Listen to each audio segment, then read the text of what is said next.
and participant at the National Defense College. What does that mean? Number one, the National Defense College is domiciled in the Ministry of Defense. It's led by a Lieutenant General as a commandant. It has three major generals, one representing the Army, the Air Force, and the Navy. I was there today, check my Twitter. The first cohort of the new students, cohort 27, for 24-25 year academic year, I gave them today a lecture of opportunity. June Ruto, the daughter of the president, a staff of the Ministry of Foreign Affairs, is one of the 67 students that have started their classes today. And she's among the three that were nominated by the Ministry of Foreign Affairs to do the one-year national security strategy that Foreign Affairs, Immigration, KRA, EACC, National Intelligence Service, DPP, Ministry of Health, among another 29 KDF officers at the rank of colonel joined. So we have 67 students today that joined this academic year. It's a one-year program. June Moy is one of the students. June Ruto, sorry. And this is part of the fake news and propaganda that people are peddling. Some of them, let me tell you, some of the people who are running the space outside the Gen Zs, our valuable, beautiful voices. There's another critical mass of people who are running, who are in the social media space, and they are not in the country. Miguna is one of them. The man twice. And you can't do a regime change through Twitter space. You think the Gen Zs have been hijacked? The whole movement has been hijacked? Oh yes, they themselves are saying. They said we are tribeless, we are leaderless. I mean, is Boniface Mwangi Gen Z? Is Miguna Gen Z? Is Bobo Wino Gen Z? Is Sifuna Gen Z? Is Kalonzo Musyoka and Kioni and Wamalwa? Who do they represent? Gen Z said, we do not represent us. Right. And let me tell you one thing. I am so happy about the discussion in our country today, brought about by these vital, valuable voices of our young people. Yeah, but they keep saying Ruto must go. Hashtag Ruto must go. But they're the ones who are saying Ruto must go are the same people who are saying before the elections, Ruto will not become the president. Some of them are in the political class, in the previous regime, in the opposition, and they have not recovered from that. Ruto is now the president, and Ruto is changing the country. Well, how is he changing the country? Ruto works from 6 a.m. in the morning to midnight. He doesn't drink. Ruto Are you saying drinking is bad? No, drinking is bad for leaders if you overdrink. You can't run the affairs of state. Even me, if I'm chewing mirror, I can't run the Ministry of Defense, my friend. Let me ask you, Jeff, and you have been around, you have been running this bench. Yes. 2022, December, our country was in a very bad situation, economically, and even in terms of security. The food prices were very high. The fuel prices, and both of them were under subsidy program, were very high. We had the longest drought ever in the history of our country. The dollar was muzzling our Kenyan shilling. We had incidents of insecurity from Boni Forest to the north of IEDs. God was very kind to us. He gave us a very good rain the last 2 years. What did President Ruto did? He removed the subsidies. He said we cannot subsidize consumption. Let's subsidize production. We took affordable fertilizer, affordable cheap seeds to our farmers. Thanks to the Kenyan farmers, they worked very hard. From 260 price of unga, today is about 120. The price of fuel is still high. No, it's still high. Relatively high, but has come down significantly. Today, the shilling, look at our neighbors, look at the countries around us. Our currency is very strong. Inflation, 1 digit. Myself and the guys who are in the security sector, we managed to keep Al-Shabaab and all terror networks at bay. In the last 8 months, we have no incidents. We took the war to them in Somalia. So when you say William Ruto must go, William Ruto or any leader from the MCA to the president, our constitution has checks and balance. Today, if you're not happy with the Minister for Defense, there is a process documented in the constitution. To remove him. To remove him. Same for the president, same for the deputy president, same for the speaker, same for the chief justice. Yeah, but maybe some of you should be removed. Oh yes, if there are grounds. If there are grounds to remove a cabinet secretary. And I think this has come out very clearly. What did the president do? The agencies raised critical concerns on the affairs of the state from a bloated government to unconstitutional offices. To the opulence of his... Yes, to opulence of some of the public servants, key public servants, to asking the president, what are you doing about corruption within government? I think last Sunday, I watched the president, like any other citizen. There's a time he said, watch this space. The president listened, respected, he listened to the agencies. His first action was to draft the finance bill. Second, under Article 132, he had to, at all times, as the chairman of the National Security Council and the commander-in-chief, he must maintain law and order. What did he do? He used the constitution and deployed KTF. And thirdly, he formed a multi-sectoral forum dealing with the 5 things. Public debt, very clear. We must discuss it. And we must make it open. And yet, SRC yesterday, what did they do? Let me come to SRC. Public debt and corruption. How do we deal with the corruption? Public wage bill. We'll come to it, SRC. We have a very bloated wage. Remember when the president addressed the SRC conference? Today I'm so happy. First time in the history of Kenya. Members of parliament are writing letters. We don't want increment. Yeah, because of the pressure. But because of the agencies. Yes. But 14,000. They are the ones, by the way, this Gazette notice was because of the pressure of public servants. And this Gazette notice, you guys in the media are very selective, let me say. This Gazette notice, it covers the judiciary, it covers the legislature, it covers the national government, state officials, teachers, state doctors, officials, everybody. But today, and I think this is the right time that we revisit the conversation the president started in Bomas during the SRC conference, that both levels of government, county and national government, the PFM Act says we cannot go above 35%. Both levels of government are somewhere at 60-55%. We must bring it down and create more space, more resources for development. Okay. So he said public debt in a multi-sectoral, anti-corruption, public wage bill, public expenditure, the wages. There's too much wastage. Too much. So the president has done 3 things, and I think before Thursday, Friday, I don't want to speak for him, he will engage the young people in a Twitter space. They don't want to engage him. No, in a Twitter space, they said yes. They're saying he must go. And they're saying, No. This opulence by his advisors, by the state officials is too much. No, I think the president, in the long run, he will deal with the opulence, he will deal with those who have corruption. I don't want to speak for him. He said, watch this space. He has indicated that I think the CAS will not be there. Yeah.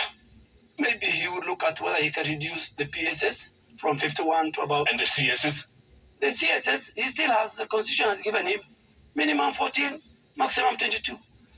He can make it 14, he can make it 15, he can make it 22. But let me tell you, Jeff, Ruto must go slogan. It's not a Gen Z slogan. It's the slogan. They've been using this throughout. I want you to be fair. It's Kalonzo Musyoka. It is, it is Kioni. It is Miguna. It is a traditional cabal group of people who are not Gen Zs, who have not recovered, and who cannot wait for 2027.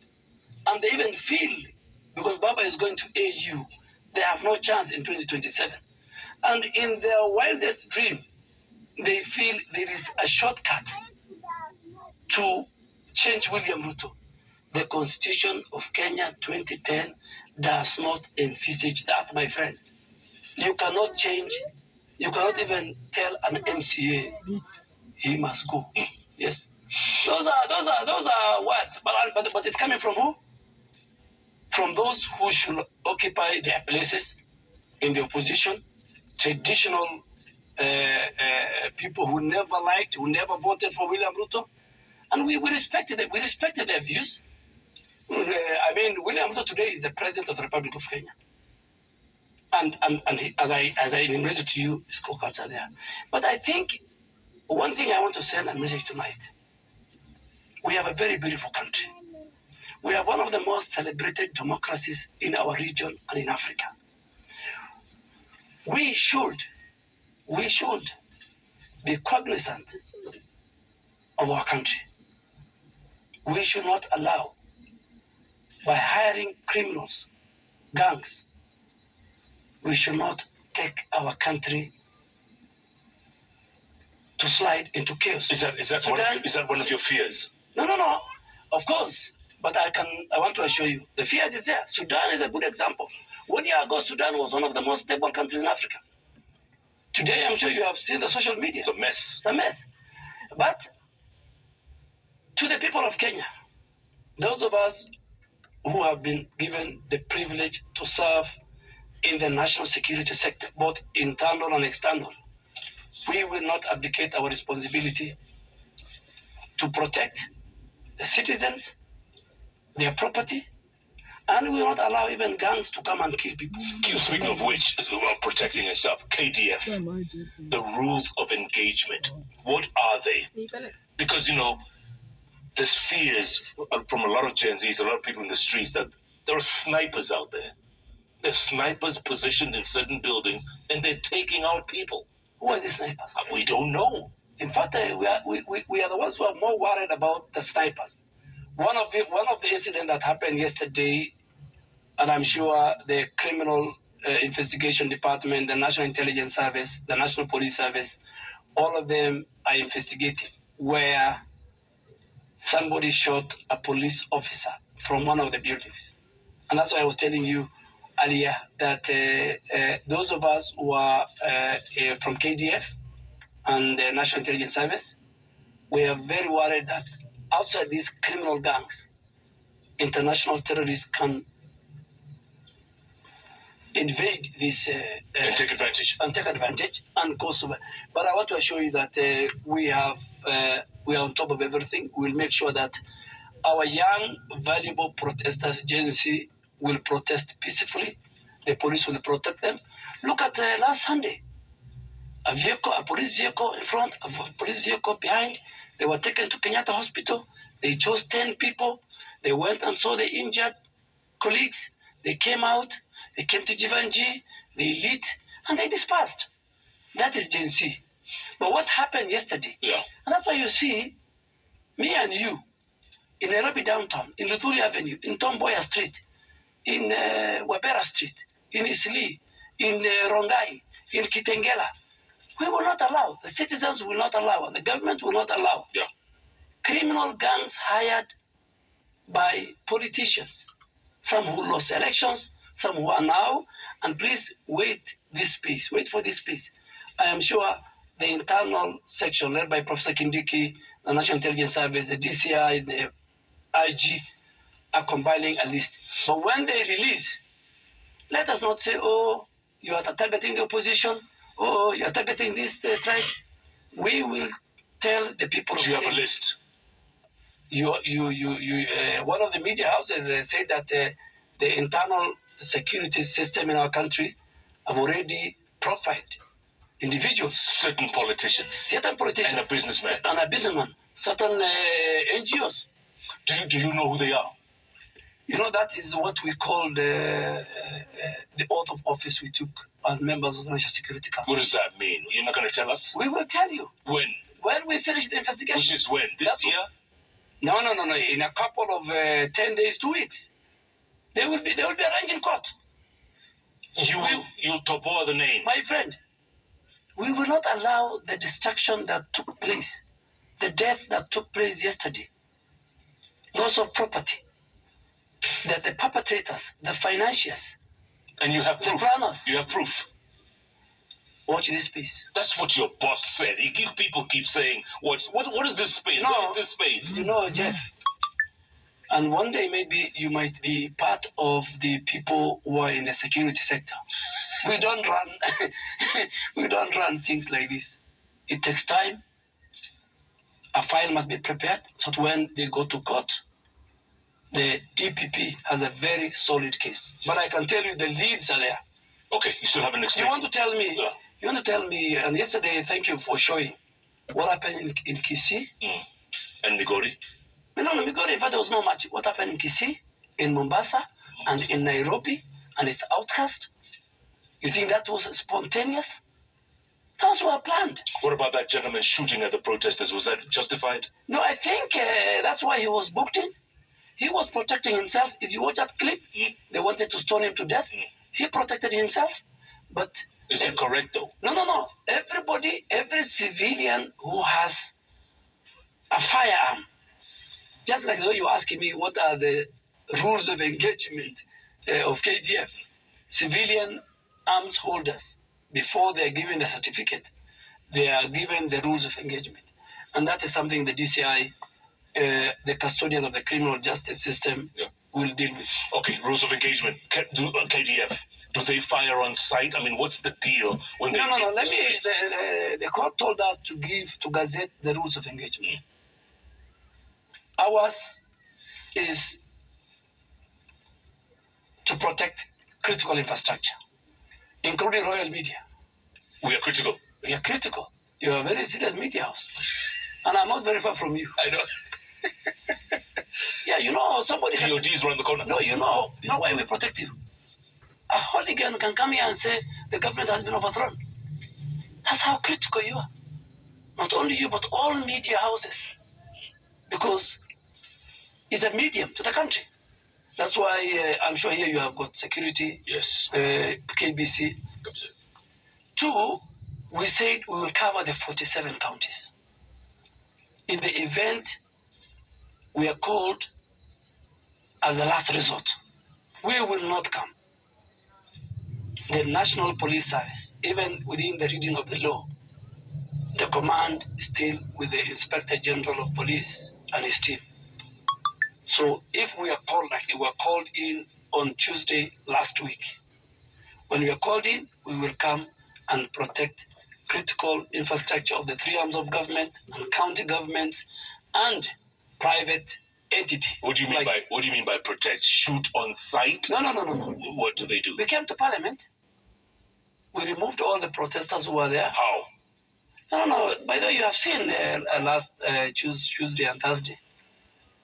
When we appear somewhere, people stop the nonsense they're doing. People run. People run and they say, even the agencies and everybody was saying, they have an app. We were listening to. And they were saying, goons have come, KDF is back on the streets, let's leave.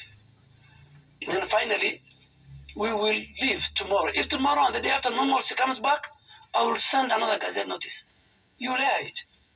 Saying you're back to the barracks. Yes. That's why I told you, nobody has deployed KDF. The Constitution of Kenya 2010, in Article 241, 3B and 3C, calls in Kenya the deployment of KDF when those 2 articles calls in. Yeah. And then the president as the commander-in-chief and in exercise of Article 132 of the Constitution. And I want people to read Article 132. The president is supposed to protect other arms of government and the critical infrastructure. He is supposed to protect human rights, the rule of law, make sure there's peace in the country. Yeah, but there's 39 lives lost in all of that. So from my colleagues in the interior, they are saying 25. No. Let me give you a good example. When the president was asked, there were 2 incidents. There was a young 12-year-old in Rongai. 12 bullets. Yes. 12 bullets. Yes. I mean, my condolences to him and to his father. Not 12 bullets, it was only 1 bullet. 1 bullet. Then the gentleman, the other young guy in Madare, has not died. He was shot, but he's still in hospital. You know, if you can please help us find the person who was shot 12 times, we will be, because we checked all the postmortem. But even the president, remember we was asked that question on Sunday? Yes. Right? Yes. There were 8 bullets. They said the young even guy. 8 bullets. The young guy in Rongai, the postmortem, even yesterday you heard in your news, was 1 bullet. You know. In Rongai? Yes, I think the one in Rongai. The one in Madare is still alive, to my collection. But let me tell you one thing. All the lives lost, whether it is 39, whether it is 25, whether it is 1, it's very unfortunate. It's one too many. It's one too many. And it should not happen.